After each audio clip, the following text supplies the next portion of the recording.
Greetings, fam. So many of you have asked me to comment on the Jussie Smollett, what can I call this? Travesty. That's what it is. And so here is my take. For starters, every step of this plot has always included some types of uckery. Now, out of all the possible locations for a sudden, unprovoked hate crime targeting a gay black man, he picked downtown Chicago. And out of all the possible nights to fake this attack, he picked the coldest night in Chicago in 3 decades. Then his assailants couldn't have merely picked him as a target because he was black or because he was gay. But allegedly, these racist homophobes had to be Empire fans who recognized him from the show, and one had even appeared in an episode.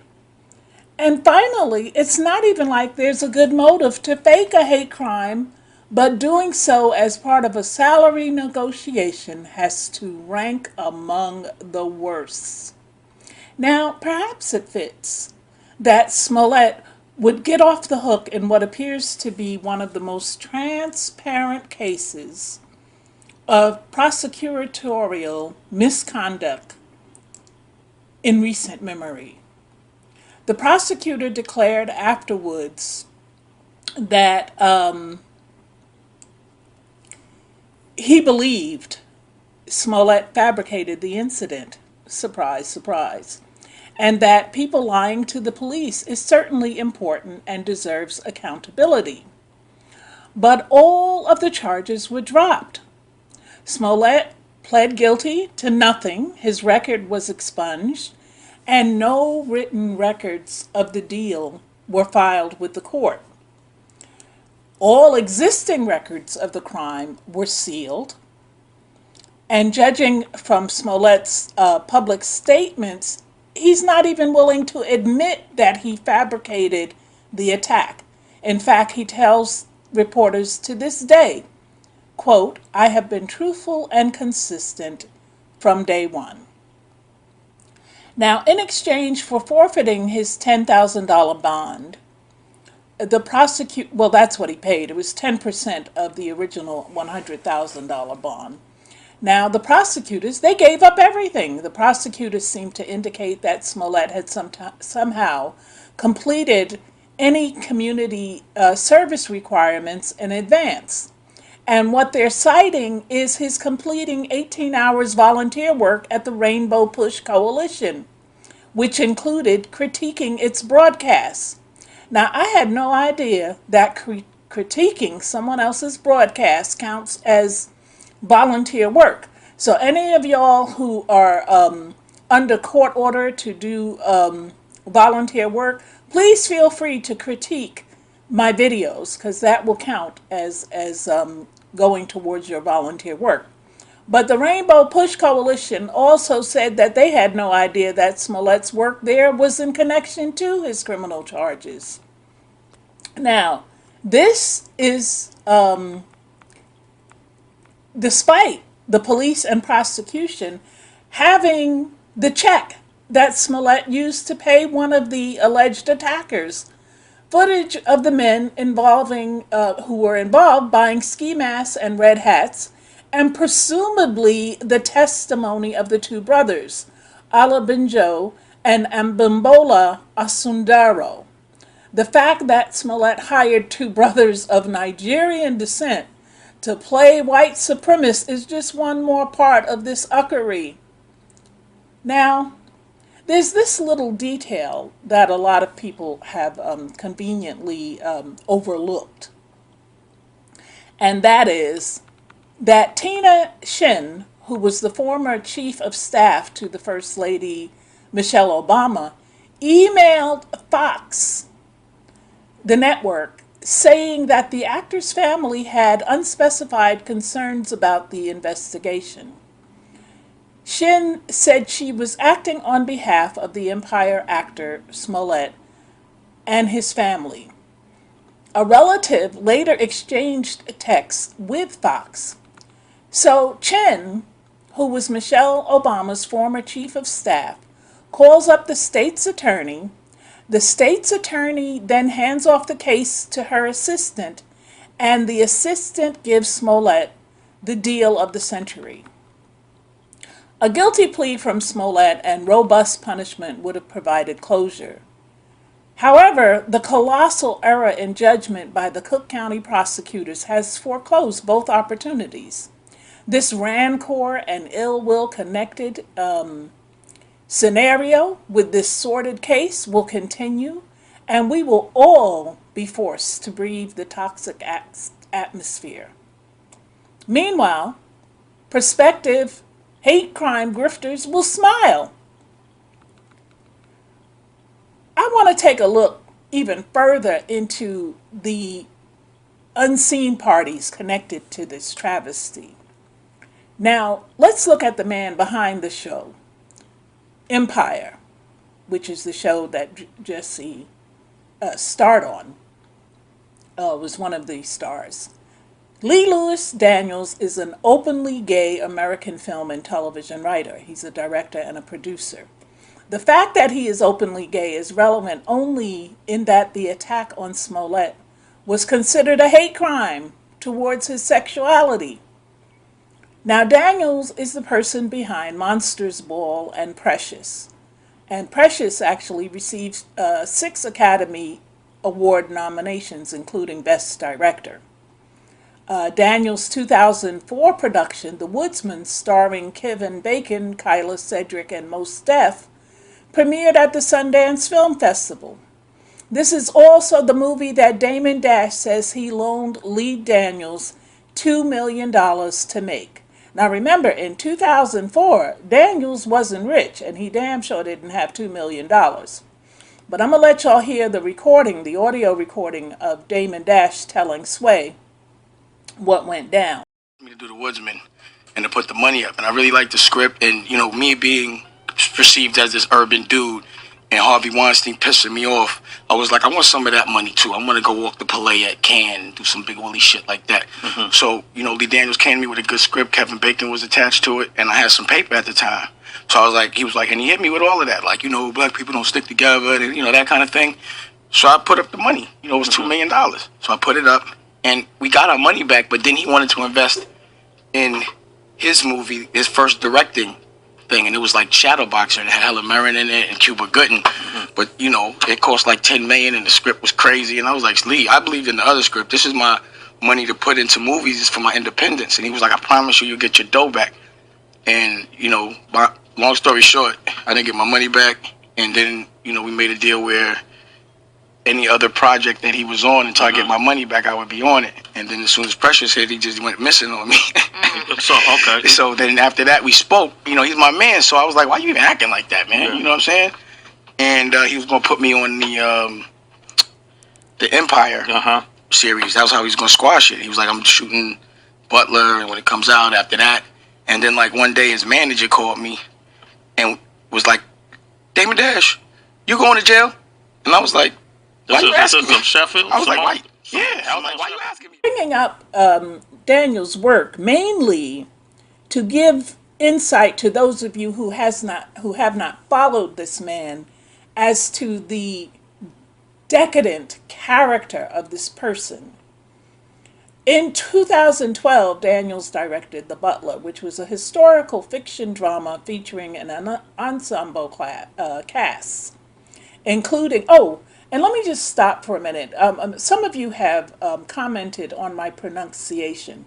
For those of you who don't already know, I have muscular dystrophy, which affects all the muscles in my body, including those which are connected to my tongue and my vocal abilities. So when you hear me slur or mispronounce something, it is a result of this condition, which is, it's incurable. It's something that I have and I have to live with. So please don't tell me to learn how to speak, because I know how to speak. I just can't pronounce things the way I used to because of my condition. Moving on. Okay, so in 2012, Daniels directed The Butler, It was a historical fiction drama featuring an ensemble cast, including longtime Illuminati sellout Oprah Winfrey. Daniels is also co-creator, executive producer, and director of the television series, as we know, Empire and Star, which debuted in 2015 and 2016, respectively. Now, speaking of Empire and Star, let me go there. Some of you've already seen my Empire video. But for those of you who haven't, Empire glamorizes the materialistic world and debauchery of being an Illuminati puppet. But Star, on the other hand, shows you how you reach that level from the ground up by whoring yourself out. Yes, ladies, if you want to be the next pop star, become a stripper. Locate a music executive in the VIP room and do him. And the rest will be history. Now, this is not grandma's advice, but this is what the show implies. This is the agenda of the elite to turn women into whores and prostitutes and show you that the only way to get ahead is to use sex and your bodies. Millions of young girls watch this show and buy into this agenda. Societal programming is often disguised as entertainment. Why couldn't Star work a 9 to 5 and go to college and chase her dreams at night? Why couldn't she create a YouTube channel and upload her talents looking to be discovered? Why can't she do shows, send demos to record companies, and just get on her grind? No. Because truthfully, that's not how you make it in the entertainment companies, especially if you're a woman. But men also whore themselves out, and I wouldn't be surprised to know the disgusting things that Jussie might have done, probably has done, to get to where he is now. It's not just Star, but if you want to make it just like Star, on your back, your knees, or both, just think of the ones before you who have done it, like Kim Kardashian, who's mentioned to Star in the show as an example of how far being a thought can get you. There were others, Amber Rose, Cardi B, and the never-ending list of thoughts turned stars. And they're not just ethnic either. Marilyn Monroe, Nicole, what was the girl? The one who died, married that billionaire, and then the family fought her, so she couldn't get the money. I can't think of it right now. Give me a second. Oh yeah, that Anna Nicole Smith. And it just, the list goes on and on and on. This is normalizing prostitution. It's reasoning subconsciously that the ends justify the means, and that the only thing that matters is money, sex, and fame. Now, the fact that these shows air on Fox is also not coincidental. Fox is owned by Keith Rupert Murdoch, and most of you know him as Rupert Murdoch. He is a front man for the Zionist Marxist Illuminati. He is an ancient evil fearmonger, and he owns or controls print, cable, and film outlets in so many places that his cultural and political views are fast becoming a feature of global geography. By United States law, no foreign citizen may own any controlling interest in a company that in turn owns local radio or television stations or networks. So Murdoch got around this by becoming a naturalized U.S. citizen in 1985. After that, the News Corp, then called News Limited at the time, bought Metro Media's TV stations. Murdoch then merged them with 20th Century Fox, which News Corp bought in 1984. and he launched the Fox Broadcasting Company in 1986. Now, at first, Fox Broadcasting lost money hand over fist because most of its affiliates were low-power UHF stations. The only strong shows that Fox had during this period were In Living Color, Melrose Place, Beverly Hills 90210, Family Guy, The Simpsons, The Bernie Mac Show, and Married with Children. However, in recent years, Fox has upped their ante with such offerings as American Idol, So You Think You Can Dance, Empire, Star, Gotham, Lethal Weapon, and The X-Files. Now keep this in mind, when society loses control, morality and self-respect are much easier to control. Order out of chaos. This is one of the oldest mottos of Freemasonry. And if you don't believe me, you can Google it. Everybody is going to have their own opinion about this, but mine is that the entire Jussie Smollett incident was just another distraction planned and orchestrated by the powers that be to indoctrinate us and act as a distraction to keep us away from the truly important issues. So people, I'm going to close here by saying what I usually do, which is a prayer. But I also ask you to use discernment in everything that you do, because we have indeed become under the control of the powers that be. And unless we resist it and act of our own volition and use the discernment that God has given us to make the right choices, even to the death, and to forego this love of money and power, which will only lead to self-destruction, then we are destined to meet hell right here on earth before going to eternal hell. In the mighty name of Yeshua, I ask the Lord to cover all of those involved in all of these despicable actions and things that are occurring to lead the people away from the truth and of what is happening in the world today, and lead people away distractedly from the goings-ons of the government and the losing of our freedoms and rights as they continue to happen behind the scenes.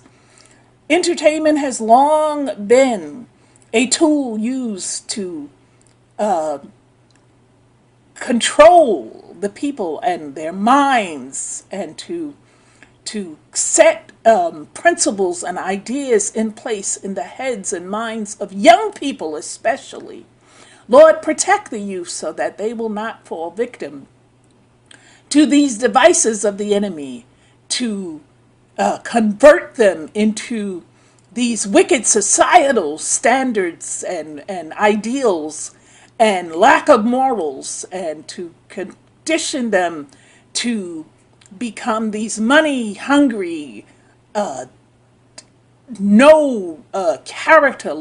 character individuals who will do anything to follow that, quote, American dream. Help them to see that most of it is an American nightmare.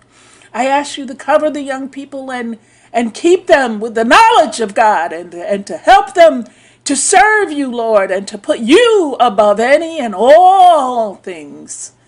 Lord, I thank you for the subscribers. I thank you, Lord, for those who donate to the ministry, and for those who would donate if they could. I thank you for those who visit the Patreon account and who make a pledge, Lord, to help the ministry. And I thank you for those who would love to do that but cannot. Lord, I thank you for all these things, including the blessings and the mercies that I have received in my life. In the mighty, mighty name of Yeshua HaMashiach. Amen.